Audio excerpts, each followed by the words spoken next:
Oke, kita masih membahas soal komunikasi massa, tapi kali ini kita akan ngomongin soal efek komunikasi massa. Kita akan lihat apa aja sih efeknya. Ini, yang pertama ada efek ekonomis. Kayak apa efek ekonomis itu?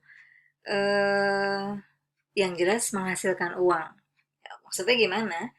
Maksudnya adalah industri media massa itu sendiri. Ketika Anda nanti lulus, Anda masuk ke salah satu stasiun TV, Anda akan dapat uang gaji dari situ. Maka itu memberi efek ekonomi buat Anda. Dulu zaman masih banyak koran gitu ya, majalah, Anda akan melihat di pinggir-pinggir jalan akan banyak lapak-lapak koran. Itu jelas memberi efek ekonomi buat orang-orang yang jualan koran, jualan majalah, dan sebagainya. Yang kedua, ada efek sosial. Ini, apa efek sosialnya? Salah satu contohnya, media massa itu bisa meningkatkan status sosial seseorang. Katakanlah, seseorang sering dipanggil wawancara di televisi, otomatis statusnya akan naik gitu. Entah disebut sebagai pengamat sosial, entah disebut sebagai ahli politik, dan sebagainya. Gak cuman itu, bisa juga soal kepemilikan perangkatnya. Di sebuah desa yang belum ada satupun penduduknya punya TV misalnya, tiba-tiba salah seorang penduduk di situ pulang ke kampungnya bawa TV gede. Otomatis dia akan dipandang berbeda sama masyarakat sekitar. Otomatis misalnya dia kemudian tempat tinggalnya jadi tempat kumpul warga nonton bareng misalnya. Nah, itu efek sosial. Yang ketiga, ada efek penjadwalan kegiatan. Ini misalnya yang cowok-cowok nih, dini hari gitu ya, jam 1 mau ada final sepak bola, apalah Piala Dunia gitu misalnya. Bisa jadi Anda kemudian mengubah jadwal Anda. Yang tadinya biasanya tidur malam jam 10, jam 11, nah karena nanti mau bangun dini hari, maka kemudian jam 9 Anda udah tidur, terus nanti minta dibangunin gitu, atau pasang jam wecker gitu. Nah, itu efek penjadwalan kegiatan karena media massa. Yang keempat, ada efek penyaluran atau penghilangan perasaan tertentu. Saya pakai gambar ini deh misalnya. Sama kayak yang tadi saya bilang di soal motif afektif. Orang ini misalnya tadinya sebelum dia kelihatan happy gini, dia lagi stres gitu ya, kerjaannya banyak, deadline-nya udah dekat dan sebagainya. Terus dia dengerin radio, lagunya pas lagu yang asik gitu buat joget-joget dan sebagainya. Dan kemudian dia jadi happy. Nah, ini penyaluran atau penghilangan perasaan yang tadinya rasanya sebel, stres, untuk jadi hilang, berubah jadi happy karena media massa. Radio itu kan media massa. Eh, lalu ini efek pada perasaan orang terhadap media. Kalau ini kepada medianya, misalnya yang tadi deh, dia sering stres, setiap stres dengerin radio happy. Besok lagi gitu, stres dengerin radio happy. Besok lagi gitu lagi. Otomatis akan timbul rasa senang terhadap medianya. Dia jadi suka gitu dengerin radio. Jadi senang sama radio tertentu yang bikin dia happy, yang bisa menghilangkan stresnya jadi happy gitu. Jadi itu namanya ini efek perasaan orang terhadap media. Nah, kita lanjut. Eh, kalau tadi ini efek kehadiran media massa, kalau yang ini efek pesan media massa terhadap kalayaknya. Apa aja efeknya? Bisa mengenai aspek kognitif, bisa mengenai afektif kita, bisa mengenai sampai ke tahap behavior, perilaku. Ingat lagi, kognitif itu soal isi kepala, pengetahuan, ilmu, afektif soal rasa, behavior itu perilaku, gitu ya. Oke, efek yang pertama kognitif itu bisa pembentukan citra, agenda setting, prososial kognitif. Kita bicarakan satu-satu. Salah satu fungsinya media massa itu kan membentuk citra. Misalnya, orang ini lagi deh saya pakai jadi contoh. Dia ini misalnya artis gitu ya. Terus dia pengen memunculkan citra bahwa dia artis yang selalu happy, asik, seneng musik-musik yang apa ya, hip hop mungkin atau yang buat joget-joget gitu. Pokoknya happy. Nah, ketika dia berusaha membentuk citra, maka dia akan si media massa gitu ya, akan terus-terusan menampilkan dia dengan ekspresi muka yang happy terus gitu. Padahal pasti gitu ya ada satu dua momen dalam hidupnya yang pasti dia juga bisa sedih gitu. Tapi yang sedih nggak ditampilin. Kenapa? Karena dia mau menimbulkan citra ini, citra yang positif, citra yang happy, citra yang apa, menikmati hidup gitu, kayak gitu. Itu citra. Agenda setting tuh kayak apa? Agenda setting itu media massa seringkali fokus atau membesarkan isu tertentu dan kemudian mengesampingkan kejadian, peristiwa, situasi lain gitu. Kenapa? Karena dianggap isu yang ini penting dan perlu diangkat gitu. Nah, itu agenda setting. Jadi dengan dia terus-terusan memberitakan satu hal ini, padahal sebenarnya ada kejadian lain, tapi udah deh ini berita kecil aja, ini nggak usah ini dan sebagainya, tapi ini gitu ya diberitakan terus, maka kemudian orang kalayak akan menganggap ini penting. Nah, itu yang namanya agenda setting. Jadi media massa secara sengaja milih gitu untuk milih yang ini nih yang akan kita besarkan, ini yang akan kita hembuskan terus-terusan gitu beritanya. Iya sih ada kejadian lain, iya sih ada situasi lain, tapi ini berita kecil aja yang cuman satu dua baris gitu.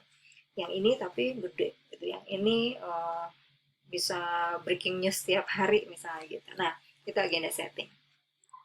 Fungsinya apa ya, kemudian kalayak berpikir bahwa itu penting, itu harus diperhatikan gitu. Padahal bisa jadi hal lain yang sama media dianggap kecil tadi itulah sebenarnya yang penting gitu. Tapi karena agenda setting tadi maka orang menganggap yang ini nih, yang penting yang ini gitu, yang tadi enggak gitu. Efek prososial kognitif itu apa?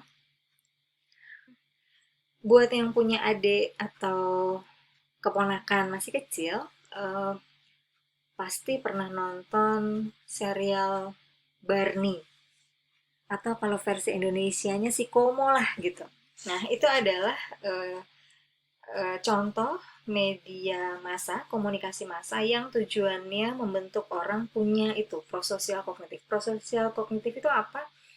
Prososial itu adalah sesuatu ketika orang mau melakukan atau iya bertindak gitu ya untuk kepentingan orang lain, menolong misalnya, menghargai, sopan, itu prososial namanya. Jadi gampangnya tindakan baik lah gitu.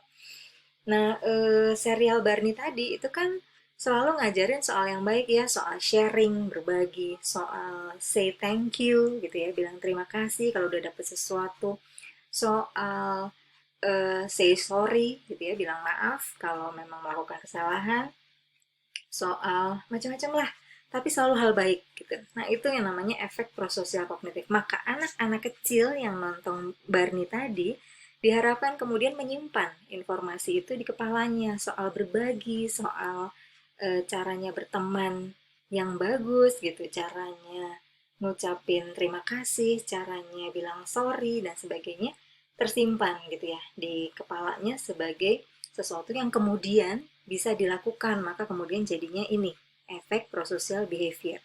Setelah hal-hal baik tadi tersimpan dan kemudian dilakukan, maka sampailah ke behavior. Tapi nanti sebelum behavior, kita ke afektif dulu. Semoga udah jelas ya yang kognitif tadi. Sekarang afektif. Afektif itu rasa.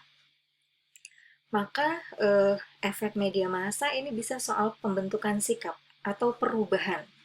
Sikap itu bisa yang tadinya nggak suka berubah jadi suka, atau yang tadinya suka berubah jadi suka banget gitu, atau eh, pembentukan yang tadinya cuek-cuek aja, nggak peduli, nggak ngerti bahkan, dan kemudian jadi apaan sih itu, terus memberi perhatian, terus jadi suka gitu.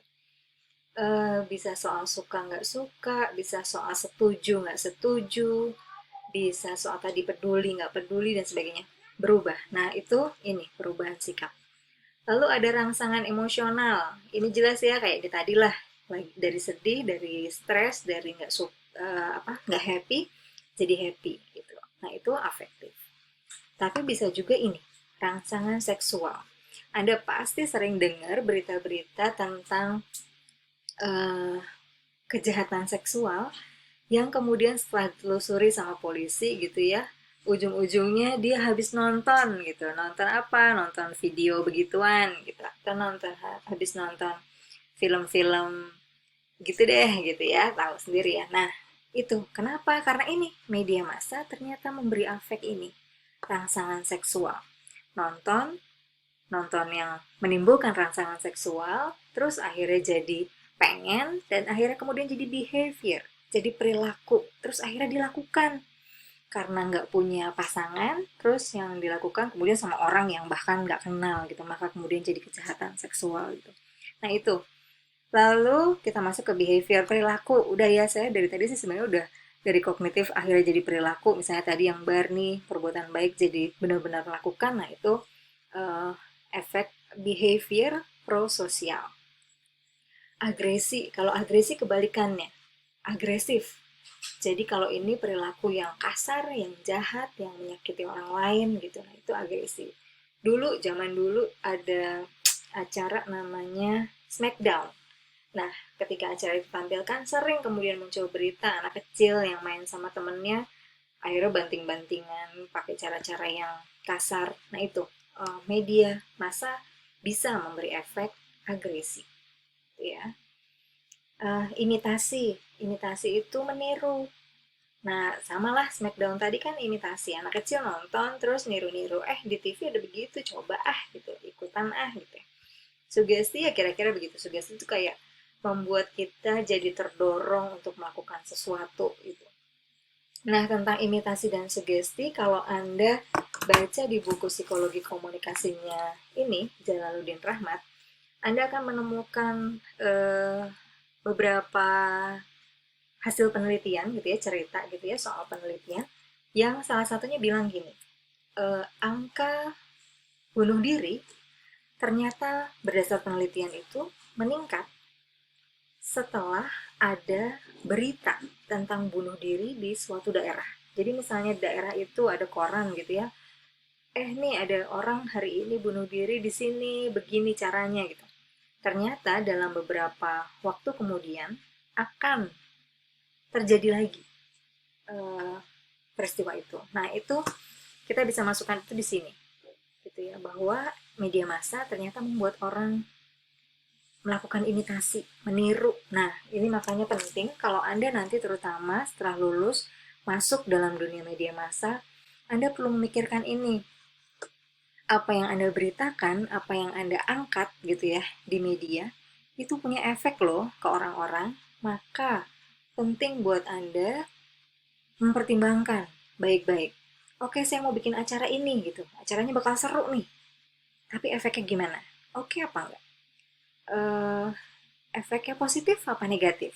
Orang akan terpengaruh secara positif apa negatif? Nah, itu yang perlu juga dipertimbangkan. Jadi, jangan sekedar ngomongin ini seru, orang bakal suka, ratingnya naik, dan sebagainya, tapi pertimbangkan juga ini.